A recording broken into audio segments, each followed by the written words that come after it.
आपने अनेक जगह गए होंगे, अनेक जगह गए, लेकिन शिरडी में रहकर आप किसी व्यक्ति विशेष से मत जुड़िए। और जब माँ मिल गई है तो माँ के प्रति एक बालक का क्या कर्तव्य किया, तो प्रकृति हमेशा बाबा की गुलाम रही। जी जी जी। तो बाबा को समझना मतलब प्रकृति को।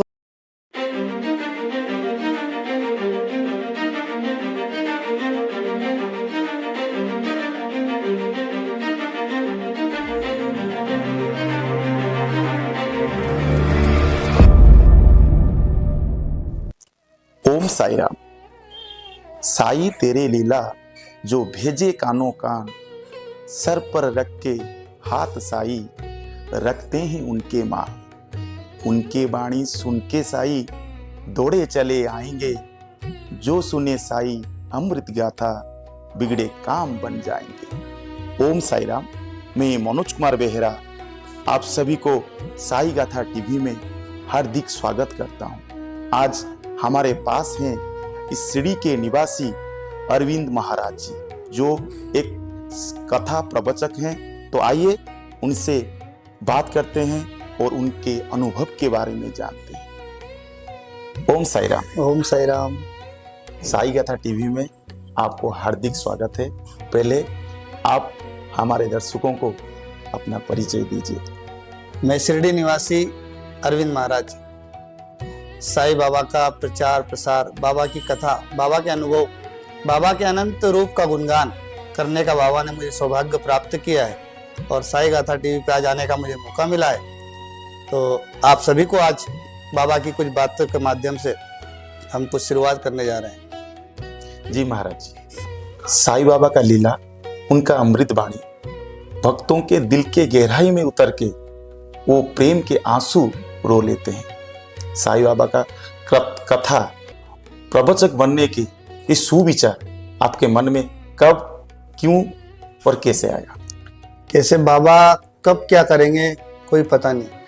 कहते साई कथा अनंत है और साई नाम अनमोल, जन्म सफल हो जाएगा तू साई साई बोल। हम जब 3 साल के थे हमारी माँ एक्सपायर हो गई और बाबा के जब शिरडी में बाबा ने बुलाया तो बाबा कहते कि ये मस्जिद है, कोई कहता द्वारका माई है। एक दिन बाबा से सवाल किया, बाबा ये मस्जिद है, द्वारका माई मेरी तो माँ नहीं है। तो कैसा? तो बाबा कहते माँ से क्या? तो उस समय एक संकेत मिला द्वारका माई में।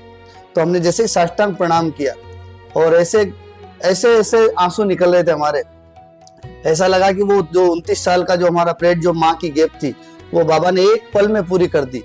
और जब माँ मिल गई है तो माँ के प्रति एक बालक का क्या कर्तव्य रहता है, वो करने का प्रण बाबा की कथा में करूं।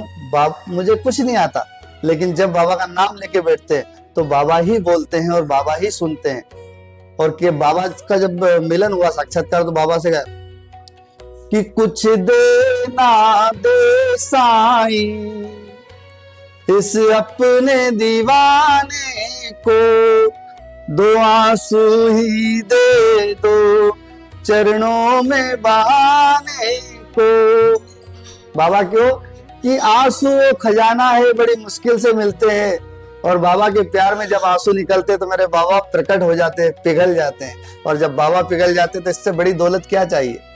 तो इसीलिए बाबा की कथा करते करते हमारा अपने अज्ञान को भी नष्ट करने में मदद मिलती है।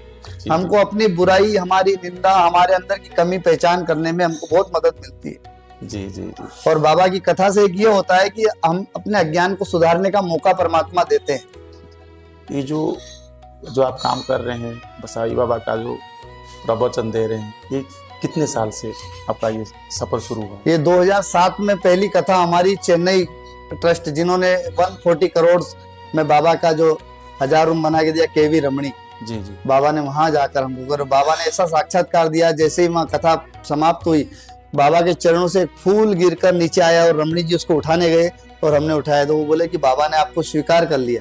जी जी। वो यात्रा जो प्रारंभ हुई, तो आज तक चलते चलते 8 लाख किलोमीटर के ऊपर हमको बाबा ने अपना प्रचार प्रसार में रमाया में 22 स्टेट में जाकर बाबा की कथा करने का मुझे मौका दिया बाबा ने। बहुत अच्छा, बहुत अच्छा। अरविंद जी, कोई भी मनुष्य जब जन्म लेता है, जन्म से मरते दम तक वो एक चीज को ढूंढता रहता है, वो है शांति। वो शांति वास्तविक रूप से, वो शांति कब, कहां और कैसे मिलता है?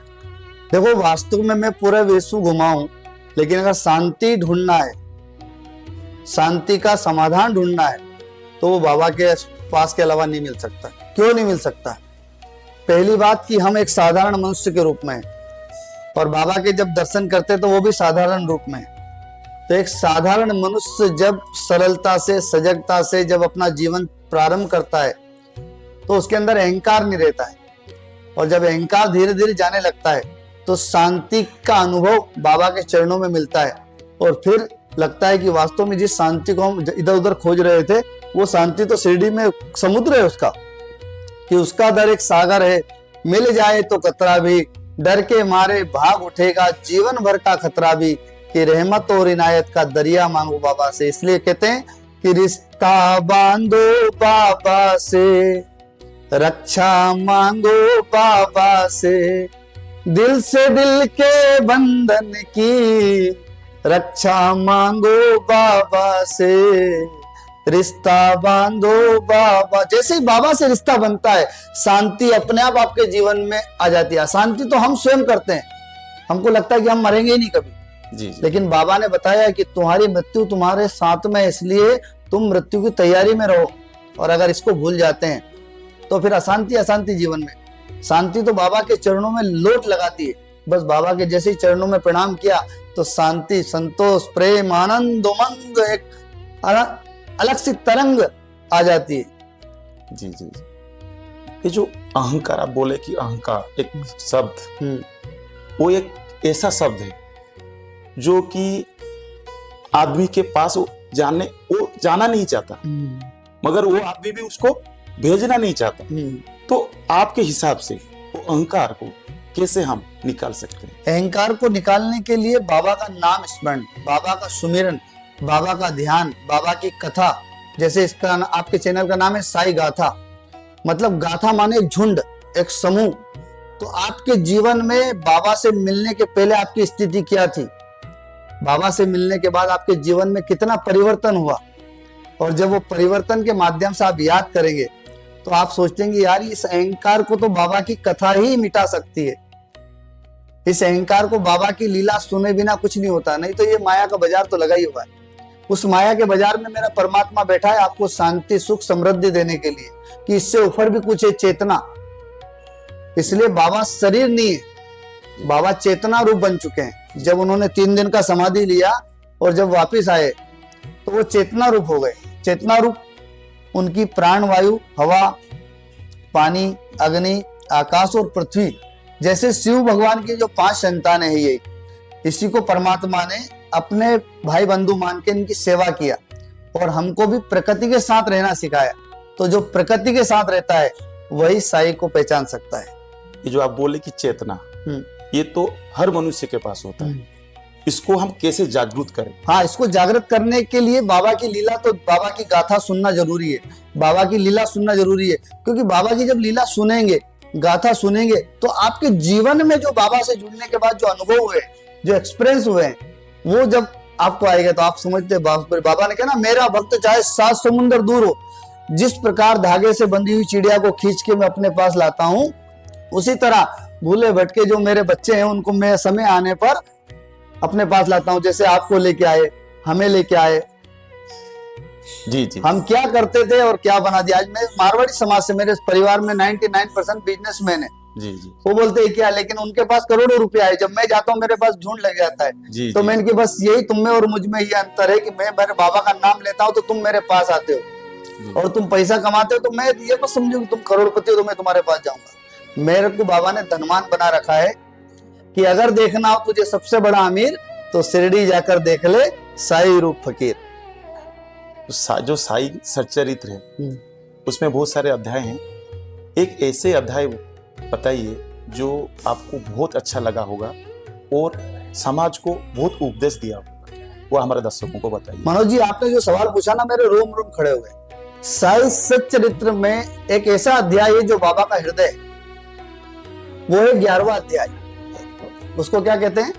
रुद्र अध्याय। मतलब रुद्र माने आपका एक एक रोम रोम खिल जाए, तो बाबा ने 11वें अध्याय में पंच तत्व पर बाबा का कैसा नियंत्रण है, उस नियंत्रण को साक्षात करके दिखाया। आंधी तूफान आया, बाबा ने कहा है शांत हो जा, शांत हो जा। बाबा के शब्द पहुंचे और शांत हो गया। धुनी ऊपर ऊपर जली थी, बाबा ने चिमटे से कहा नीचे उतर, नीचे उतर, नीचे उतर। ऐसे करके अग्नि नीचे हो गई। जी जी जी। बाबा ने जब चिलम पिया तो अग्नि, पानी, हवा, आकाश और सब मिक्स, मतलब बाबा ने प्रकृति को नमन किया। तो प्रकृति हमेशा बाबा की गुलाम रही। जी। तो बाबा को समझना मतलब प्रकृति को समझना, इसलिए बाहर के आवरण को दूर करके बाबा को समझ सकते। इसलिए कहते शिरडी तुम्हारे अंदर है, तुम दिल के अंदर देखो तो वो पास खड़ा मिल जाएगा, खुद अपने से मिलवाएगा। और जब वो अपने से मिलवाएगा तो क्या होगा, हर बोझ उतरता जाएगा।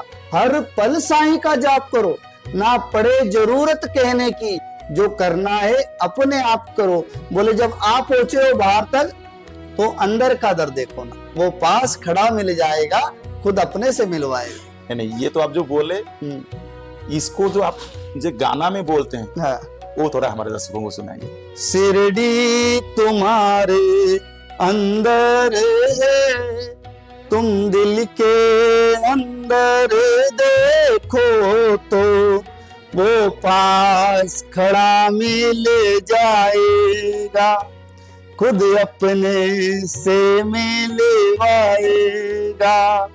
शिरडी तुम्हारे अंदर, इसका एक अंतरा, हर बोझ उतरता जाएगा, हर पल साईं का जाप करो, एक पल भी नहीं छोड़ना है, ना पड़े जरूरत कहने की, जो करना है अपने आप करो। जब आप पहुंचे हो बाहर तक तो अंदर का दर देखो ना। बाबा अंदर का दर दिखाते हैं, आंतरिक शक्ति को जागृत करते हैं, अंतर मन की ऊर्जा को बाहर लाते हैं, जिससे आपका स्वास्थ्य, आपका शरीर, आपकी चेतना, आपकी उमंग, आपका वात्सल्य, आपकी आभा, आपका आशीर्वाद सब आपके साथ आकर एक ओरा बनाती है, एक आभा बनाती है, जिसके कारण आप कहीं भी कि जाप को रखे साईया, मार सके ना कोई, बाल ना बांका कर सके, जो जग बेरी हो। महाराज जी, आप तो भावुक हो गए। ये गाना भी ऐसा था, हर कोई साईं भक्त भावुक हो जाएगा। मेरे आखिरी सवाल, मैं आपका और समय नहीं लूंगा। साईं बाबा जी को उनके भक्त राम जी के रूप में दर्शन दिए थे, कृष्ण जी के रूप में दर्शन दिए थे और शिव जी के रूप में दर्शन दिए थे। जो जैसे भाव में बाबा जी को बुलाते थे, उसी हिसाब से, उसी रूप से बाबा दर्शन देते थे। मेरा क्वेश्चन है,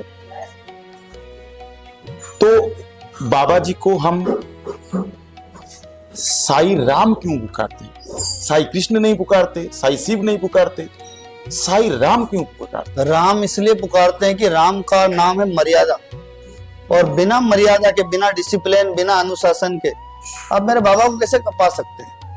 बाबा को पाना तो आपकी चेतना को निर्मल अपने आंसुओं से नहलाना पड़ेगा। उसे प्रेम, तो कहते कि प्रेम हो तो श्री साईं से प्रेम होना चाहिए, जो बने विषयों के प्रेमी उन पे रोना चाहिए, कि दिन बिताया ऐश व आराम में तुमने करा। बाबा का सही सत्संग हो गई कहा था, तो सब कुछ काम छोड़कर सिर्फ उस पर ध्यान देना चाहिए कि मेरा मालिक क्या कहना चाहता है।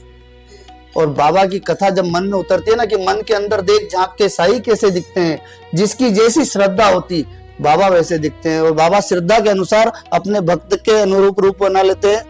यही कहकर, क्योंकि साईं कथा अनंत है, साईं नाम अनमोल, जन्म सफल हो जाएगा, तो साईं साईं बोल। सिर्फ साईं साईं बोलने से बाबा आपके हृदय में प्रकट हो जाते हैं। यही बाबा की मानता है, बाबा की लीला है।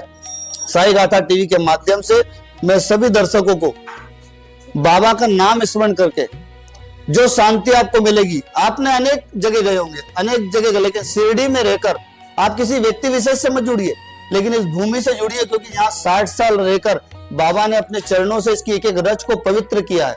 और इस रच में अगर आकर आप साधना करेंगे, आप तप करेंगे, आप बाबा का नाम स्मरण करेंगे, आप गुरु स्थान के दर्शन करेंगे, आप चावड़ी के दर्शन करेंगे, आप नंदादीप के दर्शन करेंगे, आप खंडोबा मंदिर के दर्शन करेंगे, आप बाबा की समाधि के दर्शन करेंगे, तो आपके अंदर की सारी ऊर्जा एकत्रित होकर आपको शक्ति देगी, बल देगी। क्या क्या नहीं देगी कि मैं क्या क्या मांगने आया था, बिन मांगे क्या क्या पा बैठा। हैरान था मैं, साईं ने मुझे क्या सोच के माला माल किया, मैं क्या क्या मांगने आया था, बिन मांगे क्या क्या बैठा। बोलो साईनाथ महाराज की जय। बहुत बहुत धन्यवाद, आप हमारे चैनल में आए और आपके कीमती समय हमको दिए, इसलिए आपको बहुत बहुत धन्यवाद। ओम साई राम। साई गाथा के सारे दर्शकों को मैं बहुत बहुत नमन करता हूँ, प्रणाम करता हूँ। बाबा की गाथा के माध्यम से, इस चैनल के माध्यम से विश्व के कोने कोने तक मेरे मालिक की लीला, मेरे मालिक की गाथा पहुंचे, यही बाबा के चरणों में प्रार्थना करके मैं अपने शब्दों को विराम देता हूँ। ओम साई राम, जय साई राम। ओम साई राम।